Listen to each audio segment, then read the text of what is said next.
you wonder why the Chinese tourist bra usually labeled as rude or uneducated? So in this video, we'll take a deeper look about this. Is this a stereotype or there is another layer of meaning? Or what is the reason behind their behavior?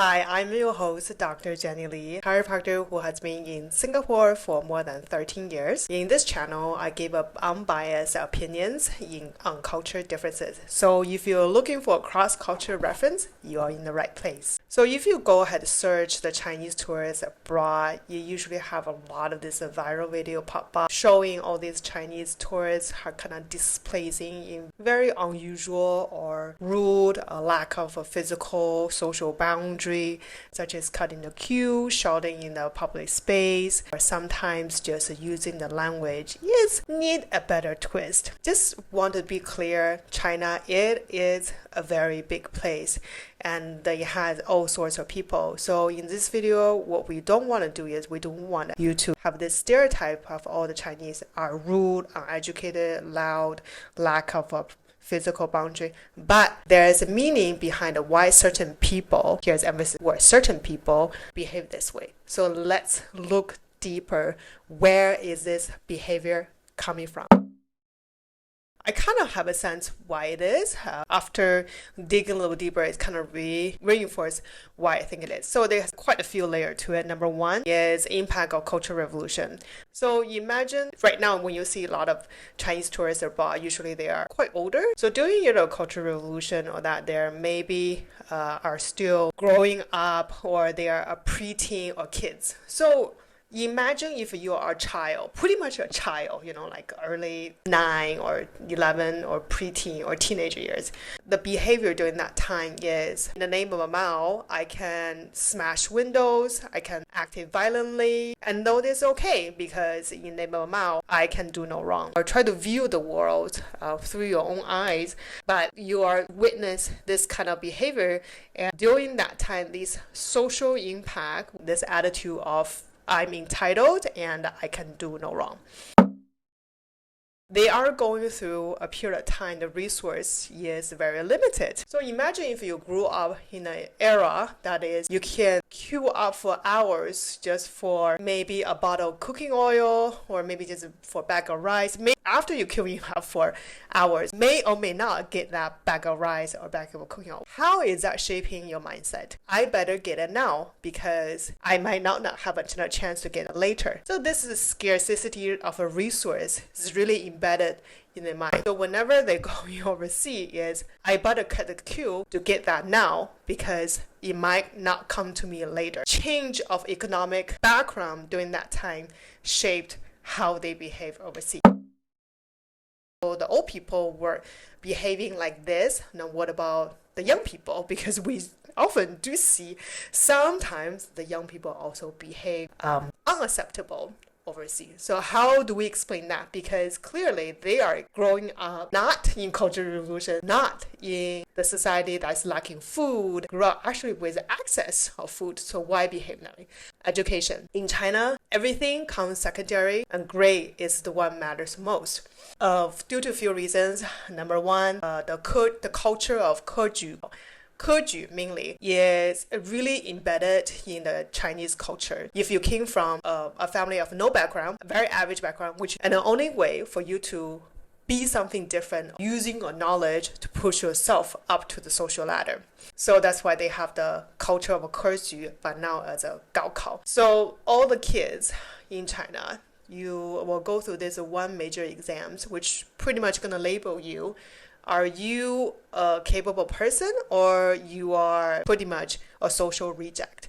So all your effort, imagine if that's this one thing gonna label you. For my viewers who are coming in Singapore, PSLE is also another crucial step which we can talk about in a different video. Is imagine if this is one chance for you to make a difference in your life, you will for sure dedicate every single resource, time, money on that. When it comes social advocacy, compassions, or how to emotional EQs maybe comes secondary. Even art, physical activities, music, all these things coming secondary unless it can serve as a point adding measurement for your 高考. Then it's a different story. But all these considered secondary. Then the last point is something that I kind of conclude is in China, there's no religion. Well, you could have the argument, yes, in China it's different now. We are very tolerant. We have Christianities, we have Catholic, we have Buddhism, Taoism, we have all sorts of religions. Yes, it is, you could say, but remember, during Cultural Revolution, the Mao was very clear, yes, religion is superstition, meaning if you believe God, it's considered superstition. So during that time, all these people gone through that difficult period has grew up navigating in this world with the idea of I can do no wrong. If I don't get it now, it might not happen for me. As long as doing better with my grades, there is really nothing else I should learn or enrich myself on. And there's no God, there's no religion, there is nothing for me to believe in beside. From all these reasons, you can tell that why all these Chinese tourists are behave very differently. Obviously, we have elderly from European, America, Australia, but why all these Chinese elderly or Chinese younger tourists are in the news? So have all these 4 elements in mind. Perhaps it will give you a glimpse of what kind of background they're coming to, what they're going through, and why they're behaving this way. And one more bonus point I want to point out is for some people, going overseas might be something once in a lifetime. So they might not able to know how to behave properly, especially if in a culture is drastically different, such as maybe in Western culture. So they might know what will be the proper, like maybe have a little bit of a personal boundaries, or this may not be something that they are aware of. So that brings another question. If the Chinese tourism is giving not very positive image for the country, shouldn't government try to do something to maybe educate the people before they go overseas for the first time? Maybe just an education, be like, hey, these are the behavior, it is acceptable, and this behavior are not acceptable. But over here, we never really seen that. So what does it tell you? Look at our contact here in Singapore. In my channel, if you look back at my channel, we actually have a lot of Chinese foreigners who has been in China for 10 or 13 years. They have set their roots to be here, and they build their family, business, everything here in Singapore, and Singapore is their second home. Now, we also recently seen an increased amount of Chinese people, rich, especially rich migrants, are coming to Singapore. They're coming here, need to set up their family office, set up their business, or just investment, because Singapore, let's be honest, is safe haven. We have very stable political landscape. We're very transparent with our financial system. And we, most importantly, obey laws. There is a difference for the people who actually wanted to be here, or people just being opportunists.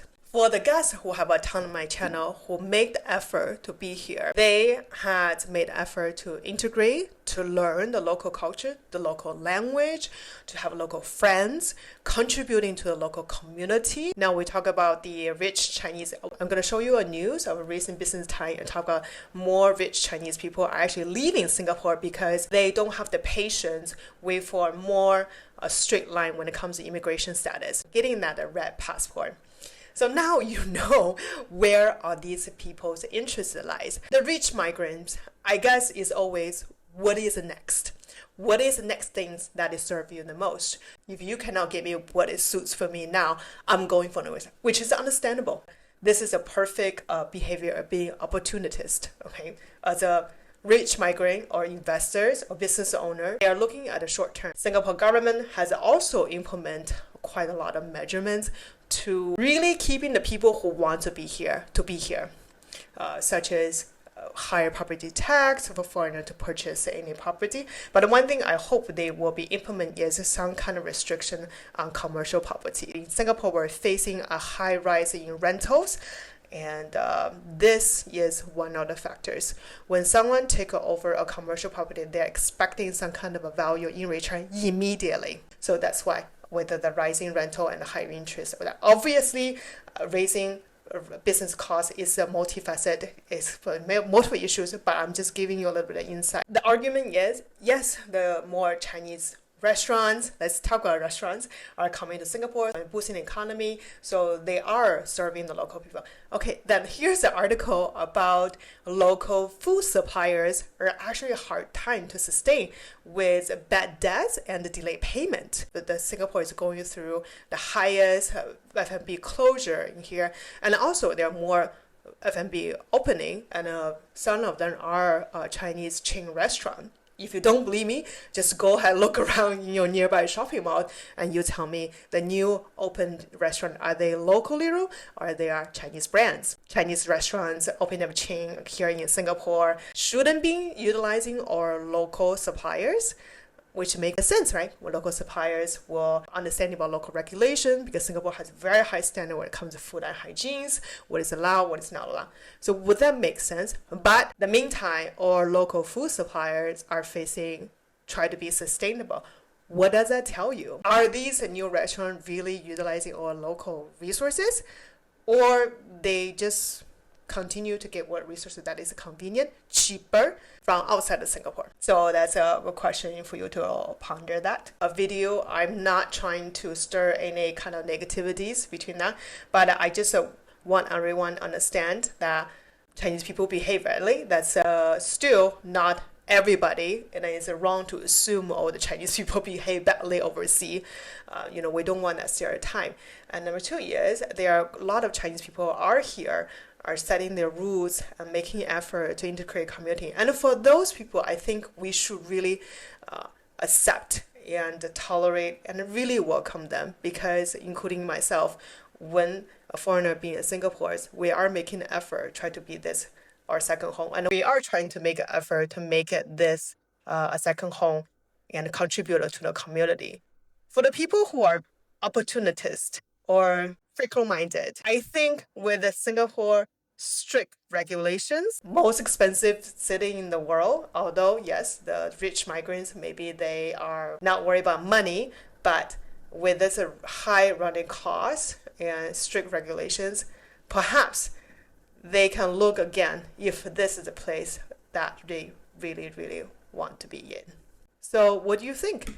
Comment below. And what is your experience with the Chinese people in your community? And please give a subscribe and like. As always, I'll see you next time.